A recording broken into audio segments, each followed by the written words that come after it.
Aiden Markram, thank you so much for joining us. It's been a very successful tour so far for the South African team. Lots of time in the sun on the field, but a general really good all-round performance from the team. How do you feel? Yeah, it's been good. It's one of our first away test match wins in quite some time. I think it's been just over 4 years for the Proteas test squad since we last got a away win, so it was exciting. It was a nice game to be a part of. The tour itself has been fun. Naturally, the Caribbean is nice hotels, nice friendly people, a nice sort of pool areas and stuff like that. So we've had a lot of fun. We've put in quite a lot of hard work as well, and yeah, so far been very, very enjoyable. What does a win of the nature that you guys won do for the confidence of the team going forward? I think it's quite important, to be honest. Like I've mentioned, it's been a long time coming, so it's nice just to maybe reinstill that bit of belief in the guys, knowing that we can still win away from home and compete against some good test match teams. So it was good. The conditions were really different as well to back at home, which was nice. It was nice to win in foreign conditions. I think it's something that we've lacked as a team in the past, but we're certainly rectifying it and on the right path to doing it more consistently, hopefully.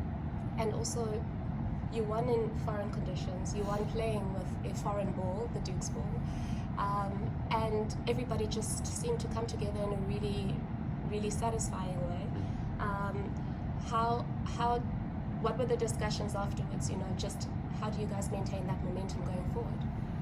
Yeah, I think, like you mentioned, there's been a lot of sort of foreign about the things that we've come across here. I think something small that maybe viewers don't pick up on the TV is a really strong breeze at the ground.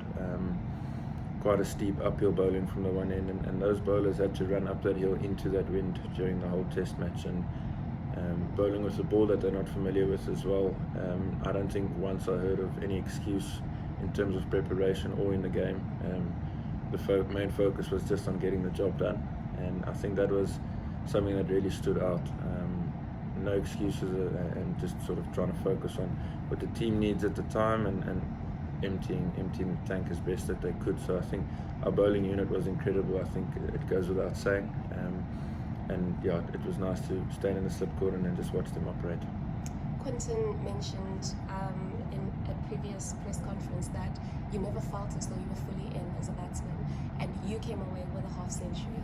How did you go about your innings and just like constructing it, having seen how after your batting performance the West Indian batting lineup basically collapsed? I think we identified prior to the test match that opening the batting was quite an important role here, or let's put it this way, that the new ball was always going to be the biggest challenge in terms of being a batter. So we placed quite a bit of emphasis on trying to limit as much damage as we could have, understanding that it was going to be quite tough. I think Quinny's spot on in the sense of saying that you're never in on that wicket. It doesn't matter how many balls you're able to face. It's always going past your bat, and it's quite a bit of a challenge. So I think it's nice as a batter in the sense that you never get out your game plan, and you really maintain your focus, because if you don't, there's every chance of you walking back to the change room. So a very good challenge, a different challenge again for us. But yeah, Quinny being Quinny played a Quinny special for us as a team, and probably was the biggest difference in the game. Speaking of the slip cordon, you mentioned it a little bit earlier. It's a new look group of guys. How have you guys gelled together? And the fielding was absolutely exceptional. It's what the South African teams talk about often.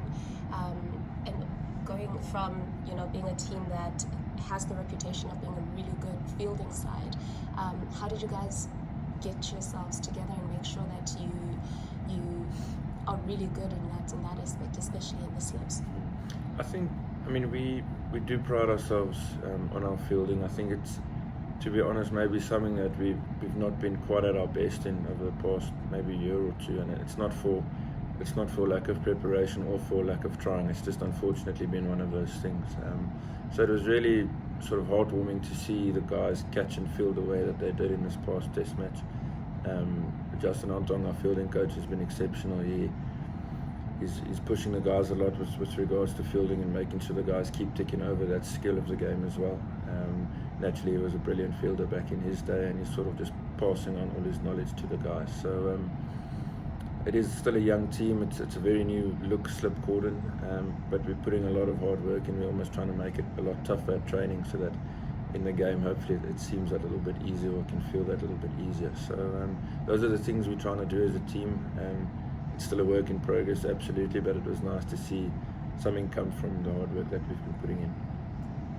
How much percent do you guys now have to inject into your next performance to be even better than you were the previous time? Because you're only as good as your last match. Yeah, look, it's going to be a tough one to better that performance as a team, I think. But I'm positive that we've still got something more in us. I really think it's just about having a set standard for us as players, for us as a team, that we sort of live by. It doesn't matter whether you win or lose games if you're operating at that standard, I suppose, as a team, that more often than not you'll get good results. And I think that's sort of been our focus going forward. Naturally, like I mentioned, a very young team, pretty inexperienced, and the only thing that we can sort of measure ourselves on is the standards. So that's sort of how we're trying to see it. I'm hoping we've got more percentage in terms of being better for the next test match. But I'm confident that if we operate at our standards, we'll put up another good fight. And Dean Elgar, as a fresh permanent captain, how was he in his first outing? Yeah, he's been brilliant. He's now in charge of the team for 2 or 3 weeks since we've met up, and I think it's great to have a really experienced player leading this young group of us. So he's been good. He's realigned everyone, and he's the guy that's driving the standards that I'm speaking about. So it's nice. It's either black or white. You know exactly where you stand with him. And yeah, I think he's the perfect man for the job at the time being.